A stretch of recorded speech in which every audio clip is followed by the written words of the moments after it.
오늘의 주요 뉴스입니다. 윤석열 대통령이 거부권을 행사한 최해병 특검법이 국회 재표결 문턱을 넘지 못하고 결국 폐기됐습니다. 범야권은 22대 국회가 개원하는 대로 특검법을 재추진하겠다며 강하게 반발했습니다.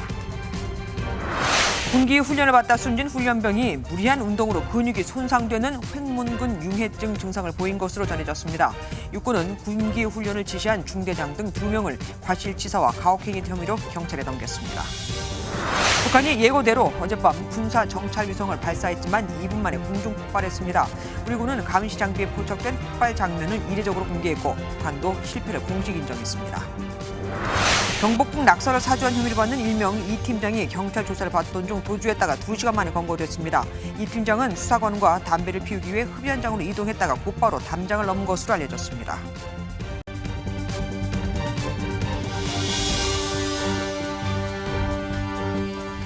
예상 밖의 이탈표는 없었습니다. 윤석열 대통령이 거부권을 행사해 국회로 돌아온 최해병 특검법은 21대 국회 마지막 본회의에서 부결됐습니다. 재표결 문턱을 넘기 위해선 총 196표가 필요했는데 가결표는 179표에 그쳤거든요. 17표가 부족했던 겁니다. 그런데 이 숫자가 참 묘합니다. 범야권으로 분류되는 의원이 총 179명인데 국민의힘에서도 공개적으로 5명이 특검 찬성 입장을 밝혔으니 이 둘을 합하면 원래대로라면 184표가 나오는 게 맞죠. 그런데 숫자가 맞지 않는 겁니다. 야권에서 이탈표가 있었다는 걸까요? 아니면 찬성하겠다던 여권표가 반대를 던졌다는 걸까요? 첫 소식 서영수 기자가 준비했습니다. 총 투표수 294표 중 가 179표, 부 111표, 무효 4표로서 부결되었음을 선포합니다. 윤석열 대통령이 거부권을 행사한 최해병 특검법이 결국 국회 재표결을 넘지 못했습니다.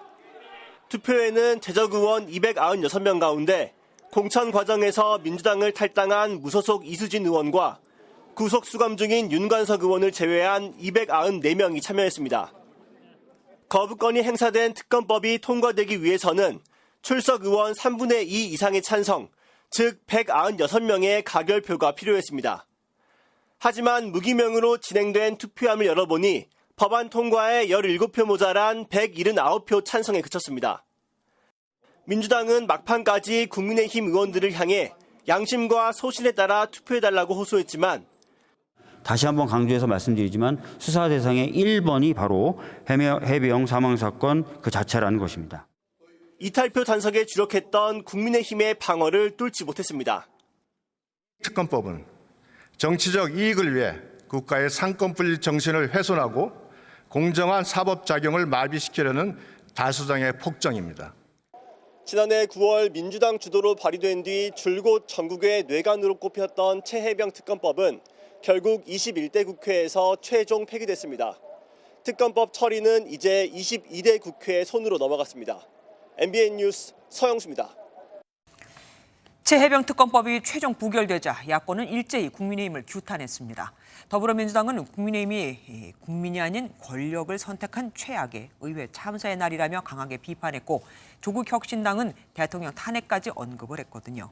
범야권은 22대 국회가 개원을 하자마자 바로 이 최해병 특검법을 재추진하겠다고 강조했습니다. 유승호 기자가 보도합니다. 국민의 명령을 무시한 국민의힘 규탄한다. 최해병 특검법 부결 직후 범야권 6개 정당이 한자리에 모였습니다. 민주당은 국민의힘이 국민이 아닌 권력을 지키는 길을 택했다며 강하게 몰아세웠습니다.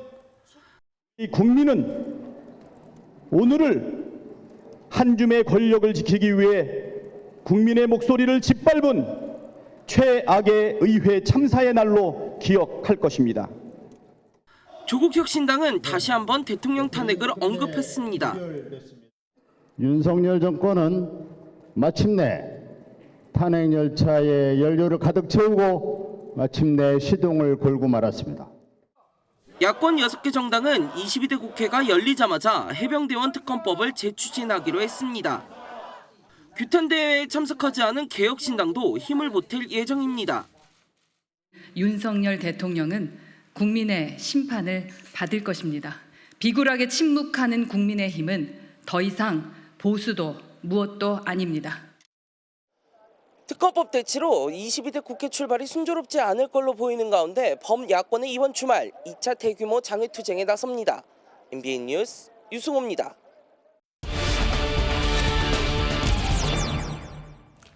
찬성 179표, 반대 111표, 무효 4표에 담긴 의미는 뭘까요?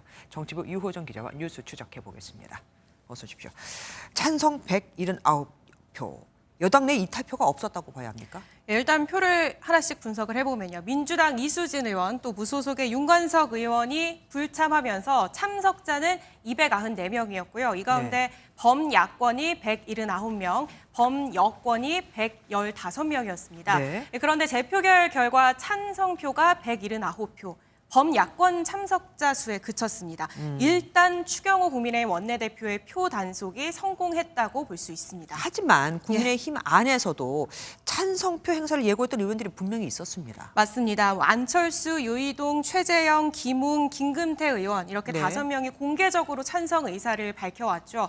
만약 이 5명이 전부 예상대로 찬성표를 던졌다면 오히려 범야권에서 반대나 기권을 던지는 반란표가 나왔을 가능성이 제기됩니다. 그러니까요. 아니면 이 찬성파 5명 중 일부가 기권이나 오히려 반대로 돌아섰을 가능성도 있는 겁니다. 어느 쪽에 무게가 더 실립니까? 일단 당사자들 얘기를 들어보면요. 대부분 소신대로 투표를 했다라는 입장입니다. 야당의 이런 정치적 주장에 더 이상 끌려다니지 않도록 우리가 선제적으로 좀 적극적인 자세를 취하는 게 좋겠다. 뭘 바꿔요? 제 생각에는 변함이 없습니다. 또 안철수 의원도 소신대로 또 지금까지 여러 번 의견을 밝힌 대로 투표했다고 밝혔고요. 네. 김웅, 김근태 의원도 MBN 취재진에 찬성표를 던졌다고 했고 유이동 의원은 연락이 닿지 않았습니다. 그렇다면 범야권에서 이탈표가 나왔다고 봐도 됩니까? 예, 그런데 무기명 투표라서 정확한 확인은 어렵습니다만 일단 여야 지도부 모두 여당 내 찬성파 일부가 최소 무효로 돌아섰다고 보고 있습니다. 이 추경호 원내대표 이 표결 직후에 의원님들께서 뜻을 함께 해주셨다고 생각한다. 라는 입장을 밝혔습니다. 다만 지난 기명 표결 때도 국민의힘 의원들 중에 유일하게 본회의장에 남아서 찬성표를 행사했던 김웅 의원만큼은 자신이 밝힌 대로 이번에도 찬성했을 가능성이 높다고 보는 분위기입니다. 이렇게 되면 야권에서도 최소 한두 표의 이탈표는 나온 걸로 추정이 됩니다. 어쨌든 우리가 알기로는 분명히 소신 투표하겠다고 했다는 의원들이 꽤 있었단 말입니다. 예. 그러면 여당 지도부가 단속에 성공한 건데 그 배경이 뭘까요? 일단 민주당의 한 중진 의원은요. 이 장면에 주목했습니다. 네. 국민의 요구에 부합하는지 제대로 된 판단을 해주셨으면 좋겠습니다. 진심으로 국민의 감사합니다. 예, 박주민 의원이 이렇게 강한 톤으로 얘기를 하자 주변에서 여야 의원들의 고성이 오가죠. 그러네요. 이 앞서 표결에 앞서서 있었던 찬반 토론에서 이 같은 장면이 여러 번 포착이 됐습니다. 이 의원은 이탈표가 7, 8표가 나올 수도 있다고 봤는데 이 표결 전 찬반 토론이 숨은 이탈표를 돌아서게 했다라고 진단했습니다. 네. 그러니까 진영 싸움이 되는 순간 국민의힘 내 찬성표가 더 나올 수 없었다는 겁니다. 또 야권에서 터져나오는 탄핵 발언이 추가 이탈표를 막았다는 분석도 있는데요. 실제로 국민의힘 지도부도 특검법이 가결되면 야당은 탄핵 열차에 시동은 걸 것이라면서 의원들에게 부결을 호소했습니다. 그러니까 오히려 너무 강한 말이 오히려 역효과를 냈다. 예. 뭐 이겁니다. 민주당은 뭐 될 때까지 특검법을 올리겠다는 입장 아니겠습니까? 그럼 22대에서는 어떻게 전망이 되죠? 22대 국회에선 거부권을 무력화하는 최소 이탈표 수가 17석에서 8석으로 훨씬 낮아집니다. 그렇죠. 하지만 이 구성원이 바뀌는 만큼 실제 문턱도 낮아졌다고 볼 수는 없습니다. 네. 대통령실 고위 관계자는 오늘 표결 직후 당과 대통령실은 국가 대의를 위한 책임을 다하는 공동 운명체라고 강조했습니다. 이준석 개혁신당 당선인은요. 이런 SNS 글을 올렸는데 그렇게 갈취당하고 얻어맞으면서도 엄석대 질서 속에서 살겠다고 선언한 학생들이라고 올렸습니다. 야권에서 기대한 건 낙선자들의 소신 투표였는데 사실상 단일 대우가 유지된 상황을 비판한 겁니다. 오늘이 21대 국회 마지막 날인데요. 오늘 부결된 특검법 자동 폐기되고요. 민주당은 22대 국회에서 이 최혜병 특검법을 다시 추진할 예정입니다. 여권 일각에선 독소 조항 빼고 수정안 제안하자는 의견 나오지만 민주당은 독소 조항이라고 보지 않기 때문에 강대강 대치가 이어질 전망입니다. 예, 유호정 기자 수고하셨습니다. 최혜병 특검법이 부결되면서 이 사건에 대한 외압 의혹의 규명 핵심 책임은 공수처가 계속 안게 됐습니다. 그런데 참 어렵습니다. 만약 대통령실 등 윗선이 이번 사건과 상관이 없다고 판단이 나오면 공수처의 수사를 믿지 못하겠다는 불신이 커질 수 있고, 반대로 관련이 됐다고 나오면 거 봐라, 그러니까 특검을 해야 한다는 말이 나올 수 있거든요. 이혁재 기자가 취재했습니다. 최혜병 특검법 본회의 표결을 앞두고 국회를 찾은 오동훈 신임 고위공직자 범죄수사처장은 표결과 상관없이 수사를 이어가겠다고 밝혔습니다. 증거가 가리키는 대로 국민들이 굉장히 관심을 가지고 있는 사건이니 열심히 수사하겠습니다. 특검법이 부결되자 공수처는 다시 한번 성명을 통해 증거와 법리에 따라 원칙대로 수사하겠다고 강조했습니다. 공수처가 강한 수사 의지를 내비쳤지만 문제는 느린 속도입니다. 현재 공수처는 해병대와 국방부 인사들에 집중하면서 외압 의혹 전반에 대한 사실관계를 맞춰보고 있습니다. 특히 VIP 경로설의 진위를 파악하기 위해 이미 2번이나 부른 김계환 해병대 사령관과 박정훈 전 해병대 수사단장을 추가 소환하는 방안도 검토하고 있습니다. 아직까지 얼개를 확실히 짜지 못하면서 당시 국방부 장차관에 대한 소환 일정도 잡지 못한 상태입니다. 실제로 공수처 관계자는 현재까지 진행된 수사가 1차적으로 결론 내리기 이른 단계라고 설명했습니다. 의혹의 핵심으로 꼽히는 대통령실 수사까지 진행하려면 상당한 시간이 걸릴 것으로 예상되는 이유입니다. 야권에서 22대 국회 첫 번째 통과 법안으로 공언한 특검법. 공수처가 그전까지 유의미한 수사 결과를 낼 수 있을지 주목됩니다. MBN 뉴스 이혁재입니다. 21대 국회 마지막 본회의에서 표결에 붙여진 건 최혜병 특검법만이 아닙니다. 전세 사기 피해자들에 대한 선구제 후 회수를 골자로 한 전세 사기 특별법이 표결에 붙여져 국회 본회의 문턱을 넘은 건데, 민주유공자법 등 마지막까지 결론을 알 수 없었던 쟁점 법안 일부도 통과가 됐습니다. 국회 연결해서 자세한 상황 알아보도록 하겠습니다. 강영호 기자 전해주시죠. 네, 최혜병 특검법 재결로 관심을 모은 21대 국회 마지막 본회의에선 다수의 쟁점 법안들도 표결에 붙여졌습니다. 우선 전세 사기 특별법인데요. 전세 사기 피해자에 대한 구제 방안을 담은 법안으로 여당 의원들의 불참 속에 만장일치로 본회의를 통과했습니다. 선구제 후 회수 방안이 골자인 전세 사기 특별법은 지난 2월 민주당 주도로 국회 본회의에 직회부됐는데 정부 여당은 재정 부담 등을 이유로 반대 의사를 나타내왔습니다. 법안 표결 직후 추경호 국민의힘 원내대표는 대통령실의 제2요구권 행사를 건의할 계획이라고 밝혔습니다. 여러 가지 문제를 많이 안고 있기 때문에 만약에 일방적으로 처리가 될 경우에 저희들은 당연히 이 법은 시행할 수가 없다. 전세 사기 특별법뿐만 아니라 민주유공자법 같은 다른 쟁점 법안들도 통과가 됐더라고요. 오늘 오전까지만 해도 통과가 불확실하다는 시각이 많았잖아요.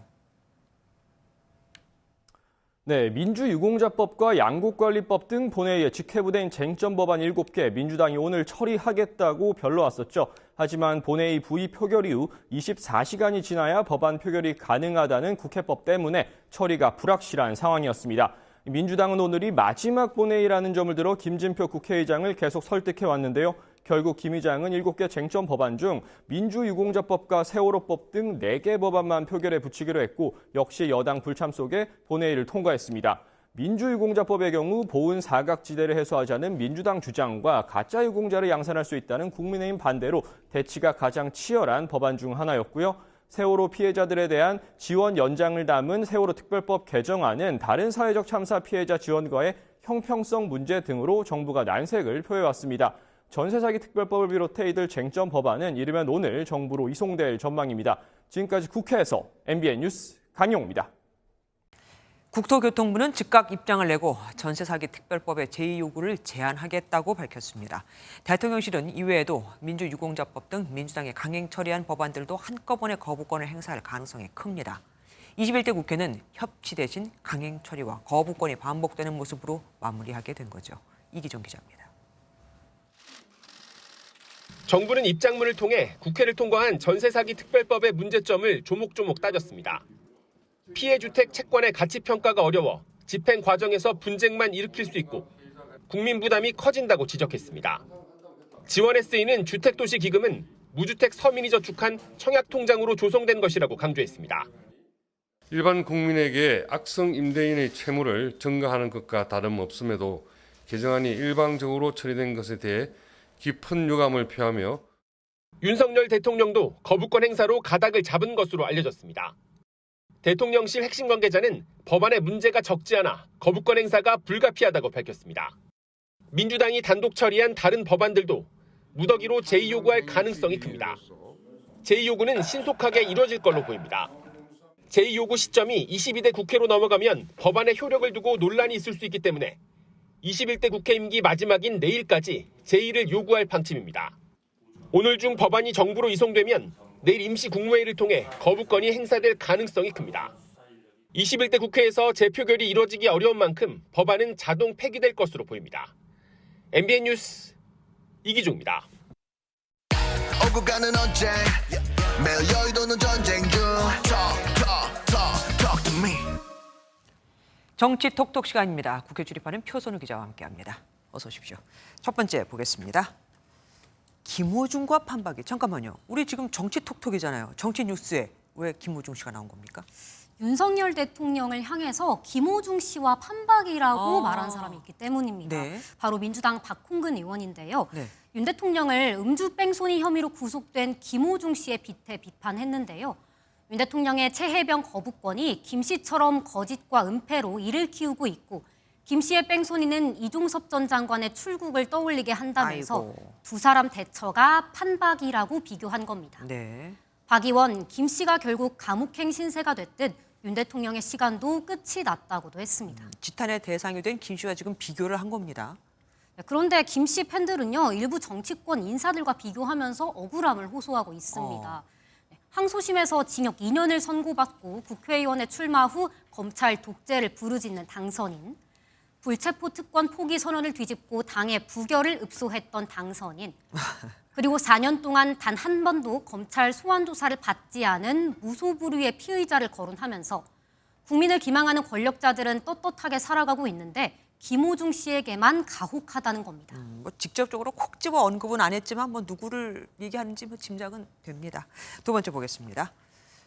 잠깐만요. 황우여 국민의힘 비대위원장인데 무슨 실수를 했습니까? 요즘 여권에서는 한동훈 전 비상대책위원장의 당대표 출마 여부가 좀 뜨겁죠. 그렇죠. 황 위원장이 이 출마설에 직접 대답을 한 건데요. 네. 바로 들어보시죠. 나온대요, 안 나온대요? 누구예요? 한동훈 위원장이요? 안 나온다고 그랬어요. 진짜로 안 나오는 겁니까? 아닙니다. 에? 국민의힘이 바로 해명에 나섰거든요. 네. 국민의힘은 황 위원장의 언급은 한 전 위원장이 아니라 조정훈 의원이라면서 한 전 위원장과는 만난 적도 없다고 해명했습니다. 예, 이름이 둘 다 훈자로 끝나서 뭐 잠깐 헷갈렸나 봅니다. 다음 보겠습니다. 이번에는 뭡니까?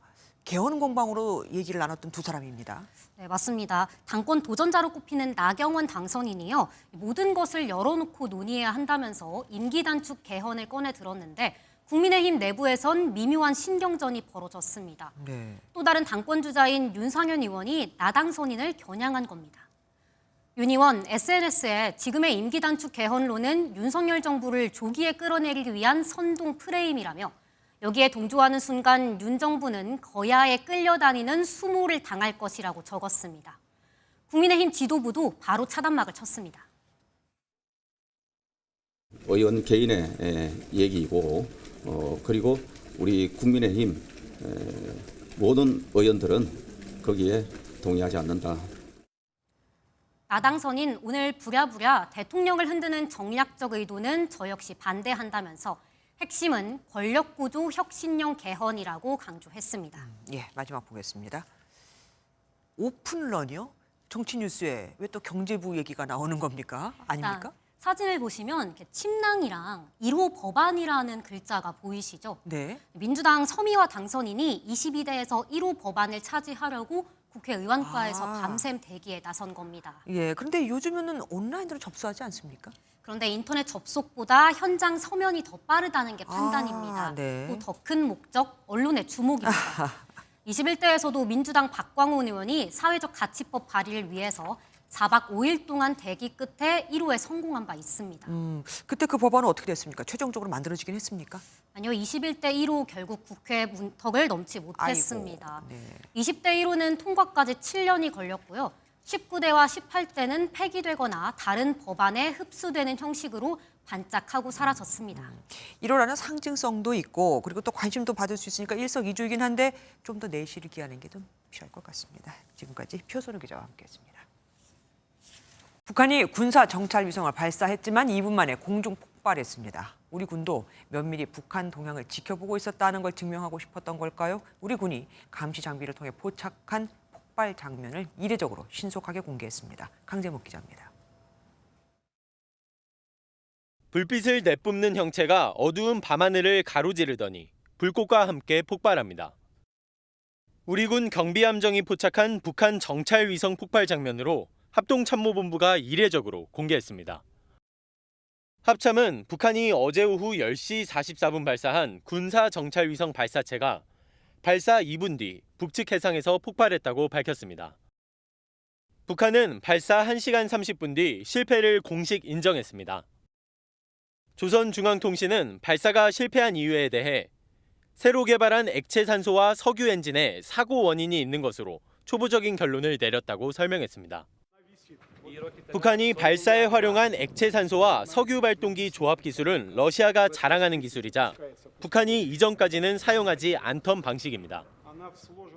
굳이 또 새로운 신형 연료와 엔진을 사용했다는 것은 러시아 기술자들의 조언을 받고 연료와 엔진을 교체했을 가능성이 높은 겁니다. 북한이 한일중 정상회의에 맞춰 무리하게 발사 시기를 앞당긴 것이 실패로 이어진 것 아니냐는 분석도 나옵니다. 발사 시기에 관련된 것은 북한이 어떠한 내부 사정에 의해서 그러한 고려 속에 시기를 골랐을 것이라고 생각을 하고요. 합참은 북한이 추가 발사 계획은 언급하지 않은 만큼 다음 위성 발사까지 상당한 시간이 소요될 것으로 전망했습니다. MBN 뉴스 강재묵입니다. 올해 미국 대선에서 트럼프 전 대통령이 당선되면 한반도 상황은 완전히 바뀔 것이라는 예측이 또 나왔습니다. 이번에는 주한미군 철수를 조건으로 북한은 김정은 국무위원장과 협상에 나설 수 있다는 주장입니다. 워싱턴에서 최중락 특파원입니다. 워싱턴 포스트 칼럼니스트인 맥스 부트와 수미테리 한국외교협회 선임연구원의 공동 칼럼입니다. 한미 3국 공조가 중국에 대응하는 최선의 해답이라는 제목으로 작성됐습니다. 그런데 칼럼에서 트럼프 전 대통령이 올해 대선에서 당선되면 또다시 북한 김정은과 협상에 나설 것이라는 부분이 시선을 끌었습니다. 특히 트럼프는 주한미군 철수를 조건으로 협상에 나서고 김정은이 도발하면 완전히 다른 방향으로 갈 수 있다고 강조했습니다. 이런 주장의 근거로는 트럼프는 자신의 적인 바이든 대통령이 이끌어낸 한미일 공조를 뒤집을 것이기 때문이라고 예측했습니다. 한미일 삼각 공조를 폐기하고 트럼프는 김정은과의 1대1 해결 방식을 또다시 시도할 것이라는 의미로 풀이됩니다. Kim Jong-un, very smart, very tough, but he liked me and I got along really well with him and we were safe.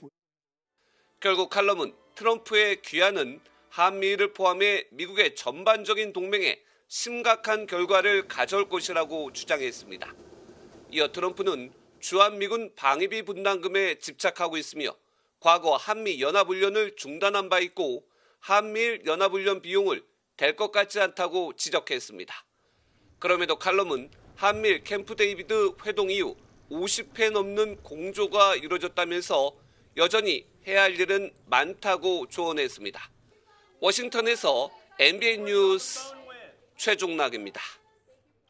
군기 훈련 도중 훈련병이 숨진 사건을 육군이 조사 당일 경찰에 넘기기로 했다는 소식 MBN이 단독 보도해드렸죠. 중대장과 부중대장이 과실치사 혐의 등으로 조만간 경찰에 소환될 것으로 알려졌습니다. 숨진 훈련병은 무리한 운동 등의 이유로 근육이 심하게 손상되는 증상을 보인 것으로도 전해져서 가혹 행위 논란은 더 커지고 있습니다. 권영범 기자입니다.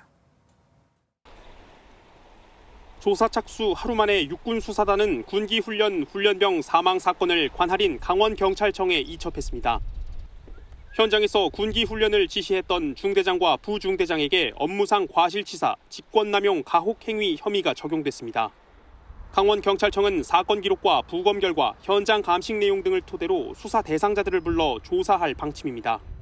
군 관계자 조사를 진행을 해야죠. 부검 결과가 나오면은 사망 원인에 대해서 누가 책임이 있느냐 결론도 내야 되고. 부검 결과 훈련병이 근육이 심하게 손상돼 사망하는 횡문근 융해증 의심 증상을 보인 것으로 전해졌습니다. 훈련병은 떠들었다는 이유로 완전 군장을 한 채로 팔굽혀펴기와 구보뿐 아니라 선착순 뺑뺑이 등 얼차려를 받았다는 주장도 제기됐습니다. 이번 사안의 중요성을 명확히 인식한 가운데 그 조사 과정에서 군기 교육 간의 규정과 절차에서 문제점이 좀 식별되었습니다. 육군은 중대장과 부중대장을 직무에서 배제했고 한 점 의혹 없이 진상이 규명될 수 있도록 경찰 수사에 적극 협조하겠다고 밝혔습니다. MBN 뉴스 권용범입니다. 10대 청소년 2명에게 경복궁 담벼락에 낙서를 지시했다가 구속된 남성이 경찰 조사를 받던 도중 달아났다가 2시간 만에 다시 검거됐습니다. 담배를 피우겠다며 흡연장으로 갔다 담장을 넘은 건데 수갑도 차지 않은 상태였습니다. 최민성 기자가 단독 보도합니다. 흰색 티셔츠를 입은 한 남성이 뒤도 돌아보지 않고 전력 질주합니다. 잠시 뒤 나타난 경찰들이 황급히 쫓아가는 장면이 포착됩니다. 지난해 12월 10대 2명에게 경복궁 담벼락 낙서를 지시한 혐의로 지난 25일 구속됐던 30대 강모 씨입니다. 여기 쫓아갔어요? 여러 명 쫓아갔는데 누가 도망간 사람들 그때는 몰라서. 서울경찰청 사이버수사대는 오늘 강 씨에 대한 막바지 조사를 벌이고 있었습니다. 강 씨는 휴식차 담배를 피우겠다며 수사관 2명과 흡연장으로 이동했는데 갑자기 담장을 넘어간 것으로 조사됐습니다. 강 씨 수갑을 차지 않았던 터라 자유롭게 이동이 가능했던 겁니다. 서울경찰청은 가용 가능한 인력을 총동원해 약 2시간 만에 서울 종로구의 한 교회에 강 씨가 잠입한 사실을 확인했습니다. 강 씨는 교회 2층으로 올라가 옷장에 몸을 숨기는 꼼수를 부렸지만 결국 경찰의 덜미를 잡혔습니다. 5개월에 걸친 끈질긴 수사로 강 씨를 가까스로 검거했다가 놓쳤던 경찰은 그제서야 가슴을 쓸어내렸습니다. 하지만 피의자에 대한 부실 관리 논란을 피할 수 없는 만큼 경찰은 강 씨 도주 과정을 면밀히 조사한 뒤 관계자 징계 등 후속 조치를 검토할 예정입니다. MBN 뉴스 최민성입니다. MBN 단독 보도 이어드립니다. 서울 강남 한복판에서 음주운전을 하다 멈춰있던 차량을 들이받고 도주하려던 남성이 붙잡혔습니다. 면허 취소 수준의 만취 상태였는데 사고 직후에 한 말이 참 가관입니다. 노환인 기자가 단독 보도합니다. 검은색 승용차가 빠른 속도로 달려오더니 멈춰있던 차량을 강하게 들이받습니다. 충격으로 차량의 앞바퀴가 빠져 도로 위를 나댄 겁니다. 지난 25일 저녁 8시쯤 서울 논현동에서 50대 남성 A씨가 대리주차를 위해 대기하던 고급 외제차를 들이받았습니다. 이 사고로 대리주차 직원이 다리를 다쳐 병원으로 옮겨졌습니다. 그런데 A씨는 사고를 낸 뒤 오히려 피해 차주에게 언성을 높이는 등 화를 냈던 것으로 전해졌습니다. 얼마나 소리를 지르더니 내가 누군지 알아? 그러면서 내가 이름 특정만 되면 다 아는 사람이라고. 피해 차주에게 소리치던 A씨는 현장에 출동한 경찰차를 보자마자 갑자기 달아났습니다. 언덕으로 도망친 남성은 약 10분 동안 경찰과 추격전을 벌인 뒤 현행범으로 체포됐습니다. 당시 A씨의 혈중 알코올 농도는 면허 취소 수준으로 만취 상태였고 마약 간이 검사에서는 음성이 나온 것으로 확인됐습니다. 서울 강남경찰서는 A씨를 음주운전, 사고 후 미조치 등 혐의로 입건하고 정확한 사고 경위를 조사하고 있습니다. MBN 뉴스 노하린입니다. 애견 유치원에 다녀온 반려견이 눈이 튀어나올 정도로 심한 상처를 입었습니다. 강아지끼리 싸웠다고 했지만 CCTV 확인 결과 애견 유치원 직원에게 맞은 거였습니다. CCTV를 정춘 기자가 입수했습니다. 한 남성이 엘리베이터 안에서 품에 안고 있던 푸드를 주먹으로 때립니다. 벗어나려 발버둥을 쳐보지만 돌아온 건 폭행입니다. 이번에는 푸들의 뒷덜미를 잡고 들어올려 흔듭니다. 차에서 내릴 때도 상황은 마찬가지. 반려견을 함부로 대하는 남성은 애견 유치원 직원입니다. 큰 강아지가 좀 실례를 했습니다. 장난감 뿅망치 같은 거 있잖아요. 몸통을 한 대 때리고 도망가니까 뒤통수를 한번 가격하는 그런 장면을 봤습니다. 말 못하는 반려견은 왼쪽 눈이 튀어나올 정도로 부어 시력을 잃게 될 처지입니다. 애견 유치원 측은 반려견끼리 장난을 치다 서로 물어 벌어진 일이라고 변명하다 CCTV 화면을 내밀자 폭행 사실을 그제서야 인정했습니다. 견주는 경찰에 고발했고 애견 유치원 측은 스스로 문을 닫았습니다. 직원한테만 책임을 물을 수 있는 거지 이 업주는 아무 상관이 없는 거예요. 그러니까 업주는 시설이라든지 관리라든지 책임이 없는 거랑 마찬가지죠. 이 견주들만 억울한 거. 반려견 인구 1,500만 시대.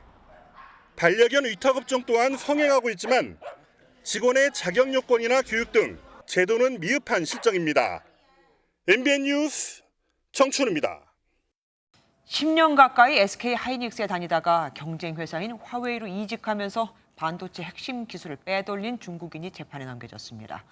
이런 회사에서는 보통 보안을 위해 USB의 사용을 제한하죠. 그래서일까요? A4 용지 3,000장 이상의 인쇄를 해서 여러 차례에 걸쳐 빼내간 것으로 파악됐습니다. 윤기란 기자가 보도합니다. 30대 중국인 여성 A씨는 지난 2013년 SK 하이닉스에 입사했습니다. 반도체 설계상의 불량을 분석하는 부서에서 일하다가 9년 만에 퇴사했습니다. 기존 연봉보다 몇 배나 높은 금액을 제안받고 경쟁 회사인 중국 화웨이로 옮긴 겁니다. 그런데 A씨는 퇴사 직전 SK 하이닉스의 핵심 반도체 공정 문제 해결책과 관련한 문서를 출력했습니다. A4 용지로 3,000장이 넘는 분량입니다. 많은 양의 반도체 기술 문서가 출력된 사실을 알고 외부로의 유출을 의심한 SK 하이닉스 측은 A씨를 경찰에 신고했습니다.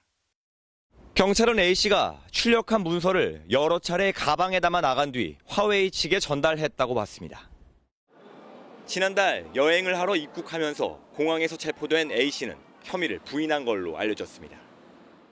산업기술 유출 혐의로 검찰은 A씨를 구속하고 재판에 넘겼습니다. MBN 뉴스 윤기란입니다.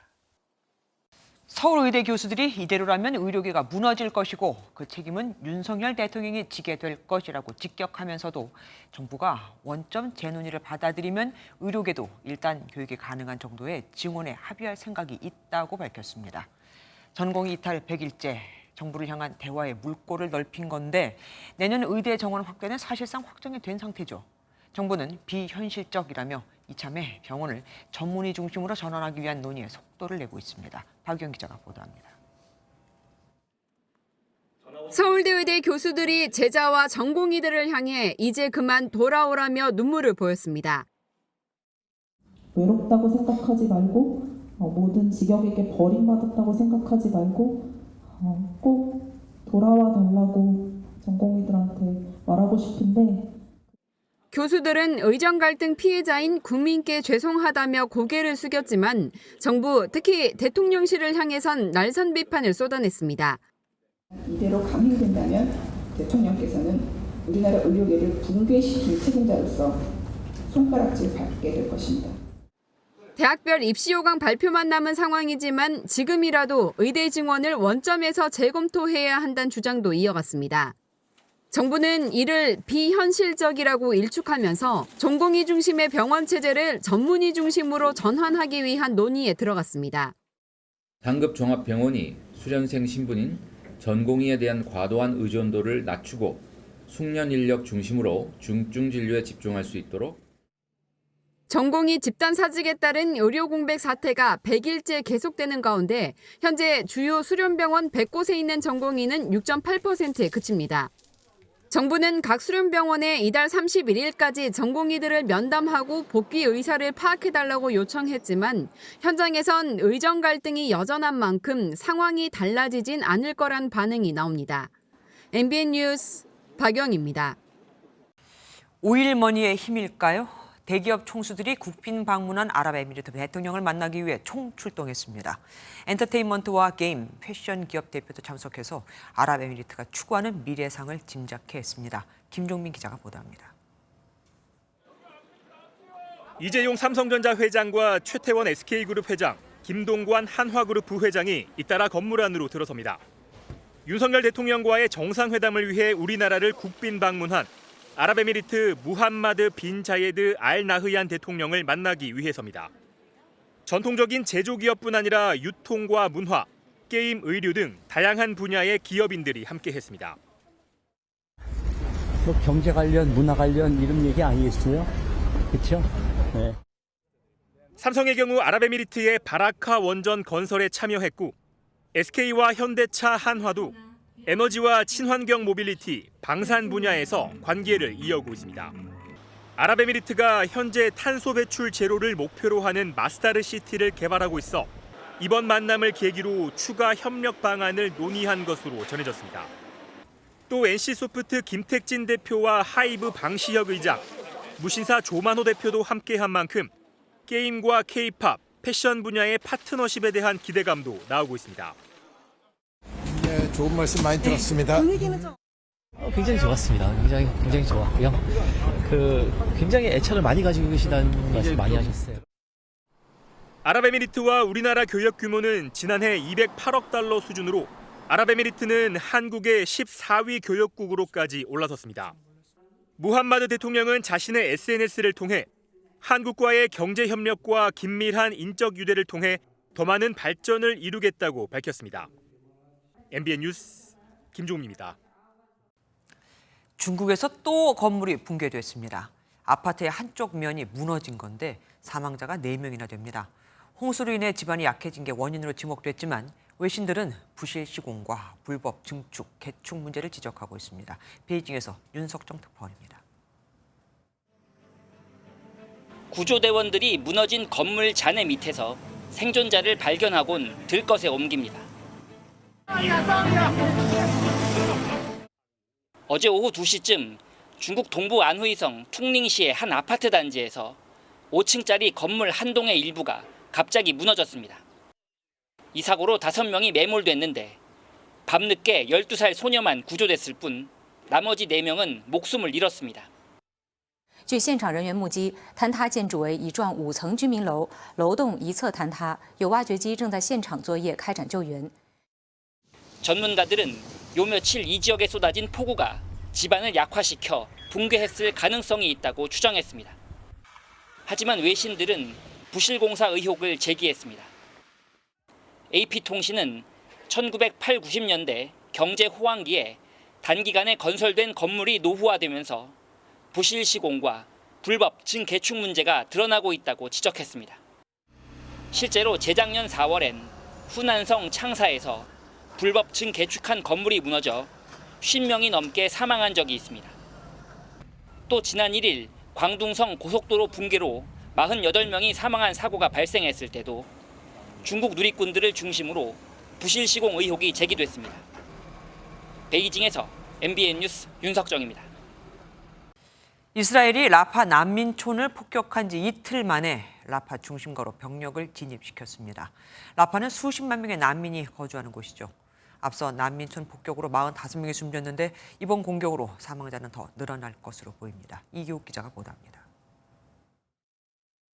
로이터 통신은 목격자들의 말을 인용해 이스라엘군의 탱크가 가자지구 라파 중심가로 진입했다고 보도했습니다.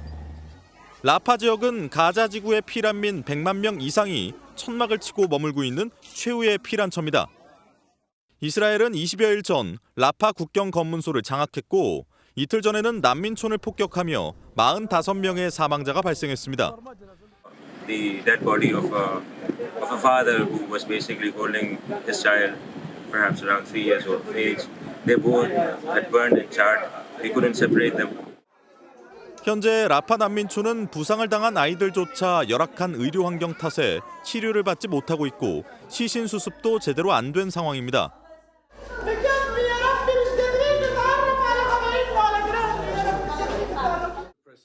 유엔 안보리가 긴급회의를 소집하고 국제사회가 강력히 규탄했지만 이스라엘이 본격적인 지상전을 강행한 것으로 보입니다. קרתה לצערנו אמש תקלה טרגית. אנחנו חוקרים את המקרה, אנחנו נסיק את המסקנות. אני אמשיך להילחם עד שנניף את דגל הניצחון. 민간인 사망자가 더 늘어날 것으로 예상되는 가운데 이스라엘군은 추후에 라파 진입과 관련해 발표를 할 예정이라고 밝혔습니다. MBN 뉴스 이교욱입니다. 한편 남태평양 섬나라 파푸아뉴기니에선 산사태로 최소 2,000명이 산채로 땅에 파묻혀 생존이 확인되지 않고 있습니다.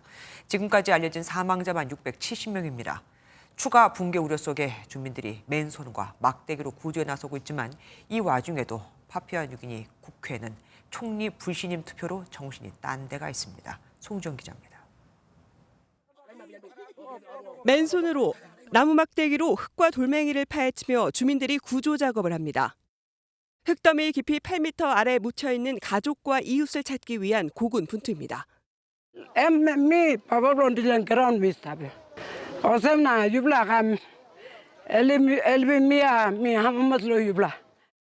지난 24일 파푸아뉴기니 엥가주 산악 지역에 발생한 산사태로 6개 마을 150채 이상 가옥이 묻혔습니다. 지금까지 최소 670명이 숨졌는데 수습한 시신은 6구에 불과합니다. Whole community that was situated at the foot of the mountain had been buried under 6 to 8 meter deep soil. As of yet, only 5 bodies could have been recovered and 1 leg of an individual could be recovered. 산채로 땅에 묻혀있는 사람도 아직 2,000명에 달한다고 당국은 밝혔습니다. 여기에 일부 주민이 시신 훼손을 우려해 중장비 동원을 거부하고 사고 현장 집안까지 불안정해 구조 수색 작업이 쉽지 않습니다. 이런 비상 상황에 부족한 전투까지 이어져 구조는 물론 인도적 지원마저 방해받고 있습니다. 심지어 국회에서는 마라페 총리에 대한 불신임 투표를 추진 중이라 오지마을의 산사태에 대한 관심도 떨어진다는 지적입니다. MBN 뉴스 송주영입니다. 아직 5월인데도 이른 더위가 느껴지면서 시원한 수박 생각 절로 나죠. 지갑 열기가 무서울 정도로 과일 가격이 오르면서 요즘 속칭 뜨는 상품이 있습니다. 조각과일과 냉동과일들입니다. 정주영 기자가 취재했습니다. 서울 강남의 한 편의점입니다. 이른 더위가 찾아오면서 여름철 인기 과일인 수박이 예년보다 한 달 빨리 선보였습니다. 5kg 안팎의 통수박부터 1, 2인 가구를 겨냥한 250g짜리 조각 수박도 있습니다. 껍질을 벗긴 뒤 깍둑썰기한 수박만 담은 건데 소비자들은 먹기도 편하고 가격도 부담스럽지 않다는 반응입니다. 조각 수박을 간편하게 먹을 수 있다는 거, 그다음 편리하게 먹을 수 있다는 거는 되게 좋은 것 같고요. 가격 면에서도 합리적이라고 생각을 합니다. 대형마트에선 냉동과일의 매출이 심상치 않습니다. 과일값이 부담스러운 소비자들의 발길이 상대적으로 저렴한 냉동과일로 몰리는 겁니다. 지난해 냉동과일 수입량이 사상 최대를 기록한 가운데 딸기와 블루베리, 망고까지 품목도 다채로워졌습니다. 냉동 과일을 또 많이 먹고 있어요. 가격 면에서도 저렴하고 대용량 봉지를 사면은 두고 오래 먹을 수 있어요. 그래서 그게 장점이에요. 올 들어 이 대형마트의 냉동과일 매출은 망고가 30%, 블루베리가 8% 뛰는 등 성장세를 이어가고 있습니다. 냉동 과일이 가격이 좀 안정적이다 보니까 고객님들이 선호도가 많이 좀 높아지는 편이고요. 그중에서도 냉동 망고가 가장 인기가 좀 좋습니다. 과일값이 물가를 끌어올리는 프로트플레이션이 이어지는 가운데 조각과일과 냉동과일이 새로운 소비 트렌드로 떠오르고 있습니다. MBN 뉴스 정주영입니다. 얼굴이 마치 웃는 듯해서 일명 웃는 고래로 불리는 상괭이는 멸종 위기종이죠. 이 상갱이가 한려해상국립공원 내 초양도 인근에서 새끼를 낳아 키우는 모습이 처음으로 확인됐습니다. 상갱이 서식에 적합한 환경인 게 확인된 만큼 서식지 보호를 위한 조치도 이루어질 예정입니다. 이상엽 기자입니다. 새끼 상갱이가 어미랑 함께 좌우로 헤엄치며 먹이를 찾고 물 위로 뛰어오릅니다. 생후 1, 2주 동안만 나타나는 줄무늬인 베넷주름이 선명하게 보입니다. 수족관이 아닌 자연에서 새끼 상갱이가 포착된 것은 이번이 처음입니다. 한려해상국립공원이 국가보호종 상갱이의 중요한 서식지로 확인된 만큼 서식지 보존에 최선을 다하겠습니다. 상갱이는 다른 고래와 달리 입이 뾰족하지 않는 데다 둥글둥글한 얼굴로 잘 알려져 있습니다. 우리나라 인근 해안과 중국, 일본 등에 서식하고 있지만 멸종 위험이 커 2016년에 해양 보호생물로 지정됐습니다. 어망에 걸린 물고기를 먹으러 따라갔다가 그물에 갇혀 숨을 쉬지 못하고 폐사하는 것이 개체수가 줄어드는 가장 큰 이유입니다. 국립수산과학원은 상갱이가 탈출할 수 있는 장치를 3년 전에 개발한 뒤 어민에게 사용을 권고하고 있지만 보급 속도는 더딥니다. 어민들이 안 쓰는 이유가 어획량이 너무 많이 빠져나간다. 사용 의무화를 하되 그 어획량의 손실분에 대해서는 보상해주는 방안으로 21대 국회에서 상갱이 탈출 장치 사용을 의무화하는 상갱이 보호법이 발의됐지만 입법의 문턱을 넘지 못한 채 내일 회기가 종료됩니다. MBN 뉴스 이상엽입니다. 지리산 등산로에서 갑자기 나타난 반달 가슴곰의 영상이 화제가 되고 있습니다.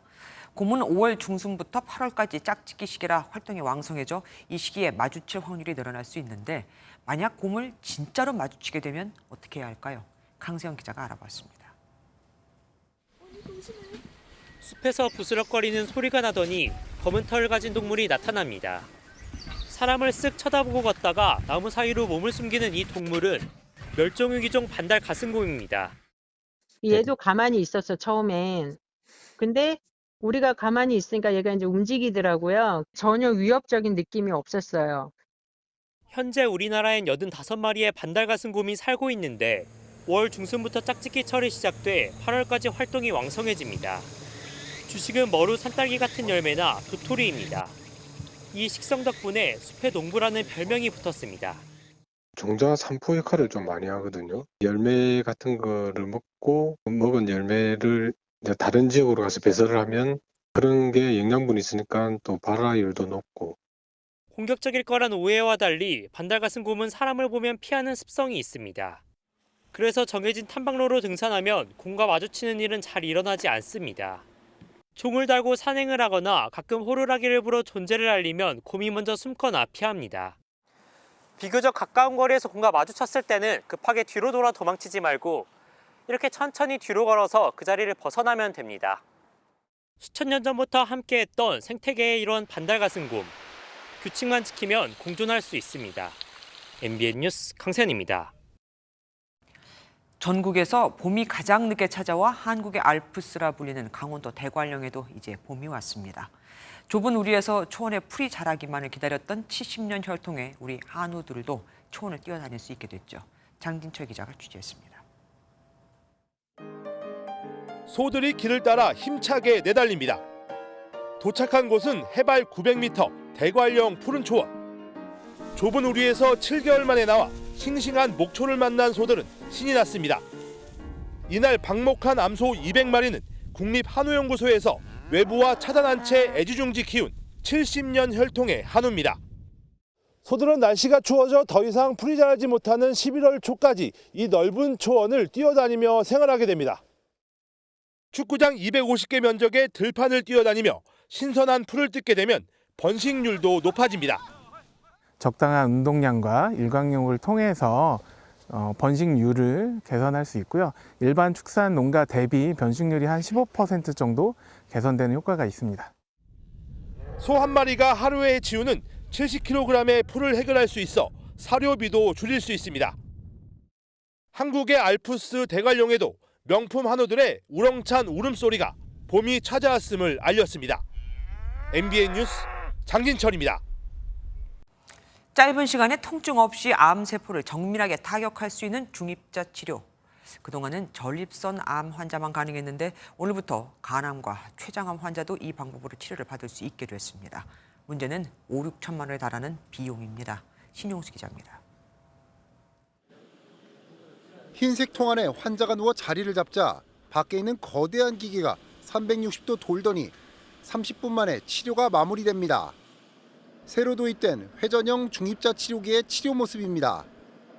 중입자 치료는 무거운 입자인 탄소를 가속해 암세포에 쏘는 치료법으로 기존 방사선 치료보다 암세포 파괴 성능이 우수하고 정상세포 파괴 위험이 낮습니다. 그동안 전립선 암만 제한적으로 치료할 수 있었는데 회전형 치료기 도입으로 간암과 췌장암 환자로 대상이 확대됐습니다. 해당 치료 시간이 짧고 전체 치료도 한 달 안에 마칠 수 있어 환자 만족도가 높습니다. 치료받는 시간이 전혀 길다는 느낌을 못 받았어요. 아픔도 전혀 없었고요.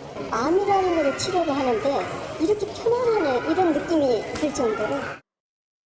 국내 중입자 치료가 도입된 뒤 1년간 270명의 환자가 치료를 받았습니다.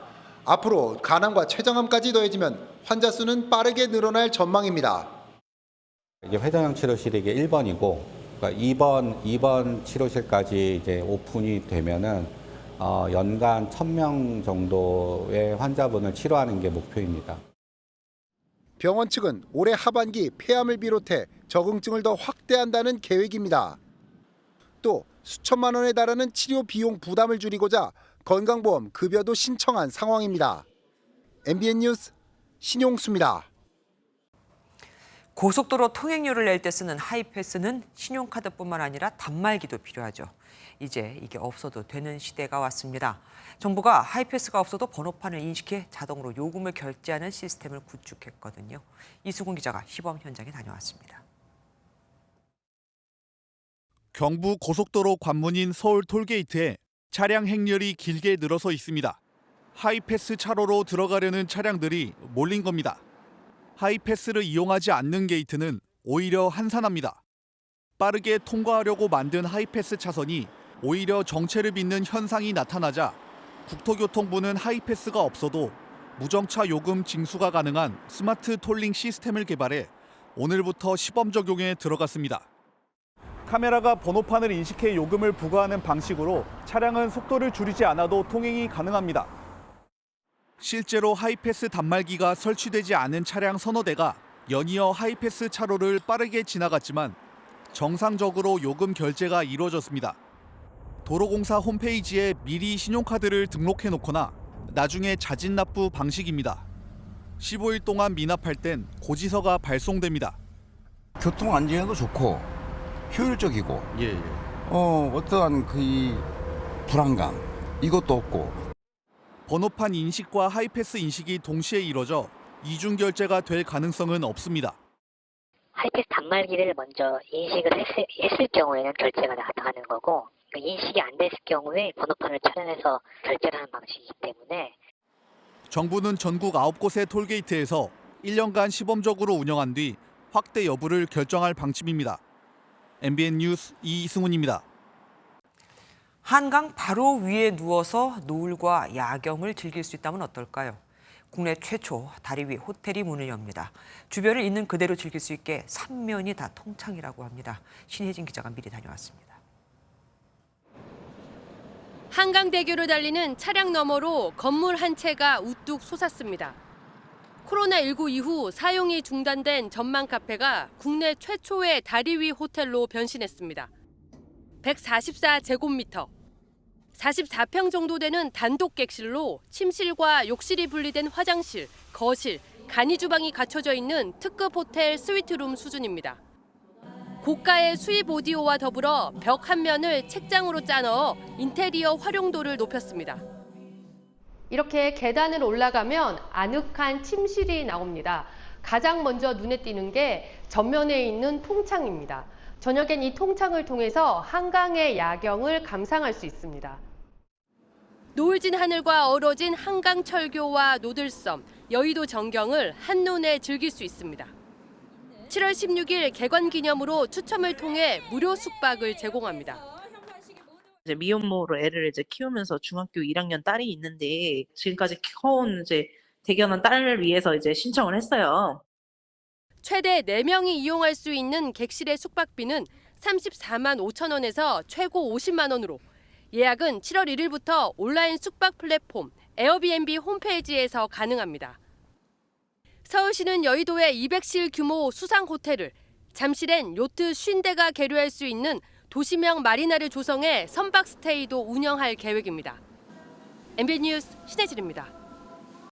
김홍일 방송통신위원장은 국내 온라인 동영상 서비스인 티빙과 웨이브, 쿠팡플레이, 왓챠 4사 대표들과 간담회를 열고 국내 OTT 산업 활성화 방안 등을 대한 의견을 청취했습니다. 김 위원장은 글로벌 거대 기업과 경쟁하는 국내 OTT의 어려움이 매우 큰 것으로 안다며 방통위가 OTT의 해외 진출 등을 지원하고 규제는 최소화하겠다고 밝혔습니다. 여자 양궁 간판 임시연이 MBN 여성 스포츠 대상 4월 최우수 선수로 선정됐습니다.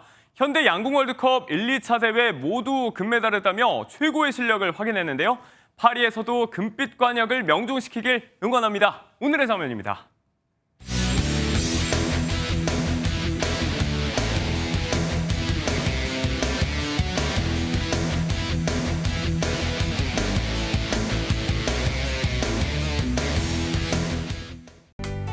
내일도 아침 저녁으로는 쌀쌀하겠지만 낮 동안은 다소 덥겠습니다.